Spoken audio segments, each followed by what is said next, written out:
నమస్తే, welcome to #you. నేను మీ Rajesh. Social మీడియాలో కొన్ని వీడియోలు చక్కర్లు కొడుతున్నటువంటి విధానం చూస్తే ఆ వీడియో చూసిన తర్వాత ఇది నిజమే కాబోలు అని మనం ఒక 10 మందికి చూపించటమో 10 మందికి షేర్ చేయటమో సహజంగా చేస్తూ ఉంటాం. ఇది సహజంగా జరిగే ఒక ప్రక్రియ. కానీ సీన్ కట్ చేస్తే ఈ మధ్యకాలంలో ఏది అసలైనటువంటి వీడియో, ఏది నకిలీ వీడియో, ఏది ఏఐ జనరేటెడ్ అనేది అస్సలు అర్థం కావట్లా. మొత్తం ఏఐ మాయలాగా కనిపిస్తుంది.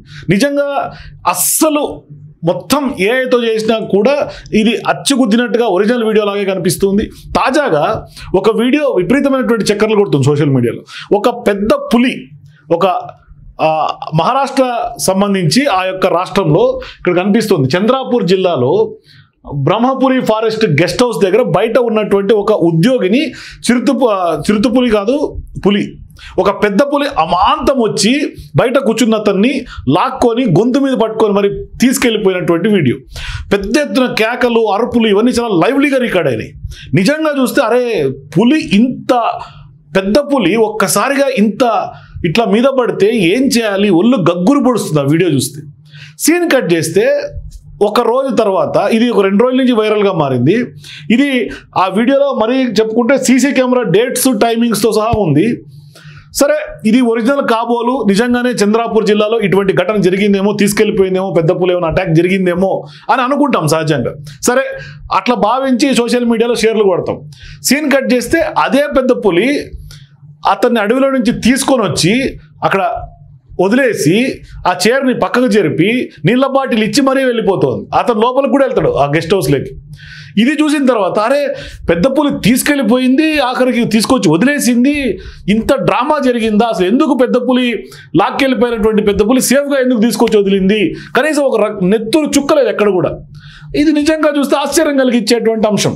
మరి నిజంగా తీసుకెళ్ళిందా, నిజంగా తీసుకొచ్చి వదిలిందా, మరి గెస్ట్ హౌస్లోకి పోతుంటే టాటా బాయ్ బాయ్ చెప్పి వెళ్ళిపోయిందా, లేకుంటే సారీ చెప్పి వదిలిపెట్టిందా, ఏం అర్థం కాదు. అయితే ఇది ఒక రకంగా చెప్పాలంటే ఇది ఖచ్చితంగా ఏఐతో సృష్టించబడినటువంటి వీడియో, ఏది రిటర్న్ వచ్చి తీసుకొచ్చేది అని అనుకున్నాం. కానీ ఒక షాకింగ్ ఫ్యాక్ట్ ఏంటంటే అసలు తీసుకెళ్ళిపోయే వీడియో కూడా ఏఐ వీడియో అనేది ఇప్పుడు ప్రెస్ ఇన్ఫర్మేషన్ బ్యూరో మహారాష్ట్రకు సంబంధించినటువంటి ఆ ట్వీట్ చూస్తే అర్థమవుతుంది. గత రాత్రి వాళ్ళు ట్వీట్ చేసి ఇది ఏఐ జనరేటెడ్ అని ఖండించారు. ఒకసారి ఆ ట్వీట్ చూస్తా, వీడియోలు చూపించిన తర్వాత మీకు ఒకసారి ఇది వీడియో. ఒక అతను పని చేసుకుంటూ బయట కూర్చుంటాడు, పెద్ద పులి సడన్గా వచ్చి అటాక్ చేస్తుంది. అటాక్ చేసి అరుపులు కేకలతోటి ఉంటుంది, తీసుకొని వెళ్ళిపోద్ది, అంతే. ఇది వీడియో. ఇక్కడ మీరు సీన్ కట్ చేస్తే పులి అరుపులు కూడా వినిపిస్తాయి, తీసుకెళ్ళిపోయినటువంటి సిచ్యువేషను 31/10/2025 డేటు 1842 అంటే ఈవినింగ్, సాయంత్రం పూట 6:42 గంటల సమయంలో జరిగినట్టుగా ఇక్కడ కనిపిస్తుంది క్లియర్గా. ఇక్కడ half shade light, half shade out post యొక్క లైటింగు, క్యాంప్ ఆఫ్ సంబంధించిన గెస్ట్ హౌస్ లైటింగ్ ఇదంతా ఉంటుంది. చాలా రియలిస్టిక్గా, న్యాచురల్గా ఉంది. ఓకే, ఇదంతా బాగానే ఉంది అనుకుంటే ఇది చూడండి.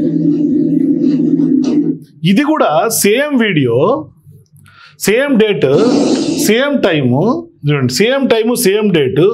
ఇది ఏఐ వీడియో లాగా అది ఏఐ వాస్తవానికి, ఇది కూడా ఏఐ. కానీ ఇదైతే ఏఐ క్లియర్గా అర్థమవుతుంది, కానీ అర్థం కాకుండా చేశారు. చూడండి, అతను తీసుకొచ్చి అలా వదిలిపెట్టి అతను మళ్ళీ అక్కడున్న వాటర్ బాటిల్ తీసుకొచ్చి ఇతనికి ఇచ్చి, ఇతను మళ్ళీ చేయి పెట్టి తీసుకున్నట్టుగా చేసి ఆ చైర్ పక్కకు నెట్టి దాన్ని మళ్ళీ ఇతను శబాష్ చెప్పి, అంటే పెంపుడు సాధు జంతువు పులిలాగా చేసి అతను లోపలికి వెళ్ళిపోతుంది, అడవిలోకి వెళ్ళిపోతుంది. మొత్తం వ్యవహారాన్ని ఇక్కడ వాళ్ళు క్లియర్గా చెప్పారు. ఫ్యాక్ట్ చెక్ కనుక చూస్తే a video is being shared widely on social media claiming to be the CC footage from Brahmapuri, Chandrapur, Maharashtra, showing an incident inside a forest guest house. The claim is fake. ఇది స్పష్టంగా fake. The video is AI generated and not an actual CCTV recording. ఈ CCTV రికార్డింగే కాదు, కంప్లీట్గా AI video. No such incident has occurred in Chandrapur, Maharashtra district. చూడండి, fact చెక్లో AI generated. So ఇప్పుడు సహజంగా ఎక్కడో విదేశాల్లో వీడియోలో ఇంకోటో మరోటో లేకుంటే సంబంధం లేని ఇన్సిడెంట్స్ వీడియోలో చక్కర్లు కొడుతూ ఉంటాయి. కానీ ఇప్పుడు కావాలని వాంటెడ్లీగా ట్విట్టర్లో, ఇన్స్టాలో, ఫేస్బుక్లో, లేకుంటే వాట్సాప్ స్టేటస్లో, వాట్సాప్ గ్రూపుల్లో ఇప్పుడు చంద్రాపూర్లో ఇట్లా జరిగిందట అని పెట్టి విపరీతంగా వైరల్ చేస్తారు. కొంతమంది వైరల్ బ్యాచ్ ఉంటారు, వాళ్ళకి ఇదే పని.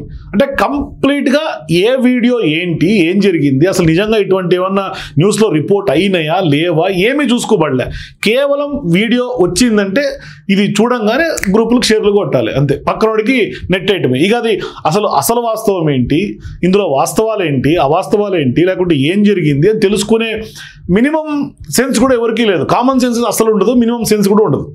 కానీ ఇప్పుడు ప్రెస్ ఇన్ఫర్మేషన్ బ్యూరో ట్వీట్ గత రాత్రి చేసిన దాని లెక్క ప్రకారం వదిలిపెట్టినటువంటి వీడియో ఆర్టిఫిషియల్ ఇంటెలిజెన్స్తో జనరేట్ చేసిందే, అది లాక్కెళ్ళిపోయినటువంటి వీడియో కూడా ఆర్టిఫిషియల్ ఇంటెలిజెన్స్తో జనరేట్ చేసింది. సో ఇటువంటి ఫేక్ వీడియోల ద్వారా భయభ్రాంతులకు గురి చేస్తున్నటువంటి వ్యవహారానికి అడ్డుకట్టపడాల్సినటువంటి అవసరం ఉంది.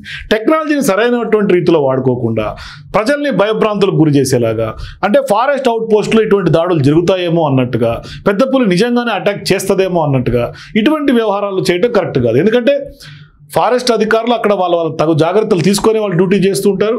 ఇప్పుడు నిజంగానే సాధారణ ప్రజానీకమైన ఫారెస్ట్ అధికారులైనా మొత్తం ఒకసారిగా షేక్ అయిపోయేలాగా ఇటువంటి వీడియోలు క్రియేట్ చేసి మార్కెట్లోకి వదలటం, సోషల్ మీడియాలో వైరల్గా మార్చడం అనేది నిజంగా ఒక హేయమైనటువంటి చర్యగానే భావించాలి. స్పష్టంగా ఇటువంటి ఘటనలు పునరావృతం కాకుండా ఇటువంటి AI జనరేటెడ్ వీడియో యాప్స్ ద్వారా ఎవరు క్రియేట్ చేసి వైరల్ చేస్తున్నారో వాళ్ళకి వచ్చే లబ్ధి ఏంటి, ఎందుకు ఇటువంటి కార్యక్రమాలు ఒడిగడుతుంది, ఇటువంటి ఎవరు చేశారో వాళ్ళు ఖచ్చితంగా క్రాస్ చెక్ చేసి సైబర్ క్రైమ్స్లో కొంత బ్యాక్ వాళ్ళు దీని మీద ఎంక్వైరీ జరిగి ఖచ్చితంగా అటువంటి వాళ్ళకి శిక్ష పడాల్సినటువంటి అవసరం ఉంది. భవిష్యత్తులో ఇటువంటి AI జనరేటెడ్ వీడియోలను సృష్టించి ప్రజల్ని భయభ్రాంతులకు గురి కాకుండా చేయాల్సినటువంటి బాధ్యత ఖచ్చితంగా ప్రభుత్వ వ్యవస్థల మీద ఉంది. సో మీరు కూడా ఇటువంటి వీడియోలు చూసిన తర్వాత మీకు నిజంగానే AI అనిపించిందా లేకుంటే ఫేక్ అనిపించిందా? మీ అభిప్రాయాల కింద కామెంట్స్ తెలియజేయండి. For more videos please watch #.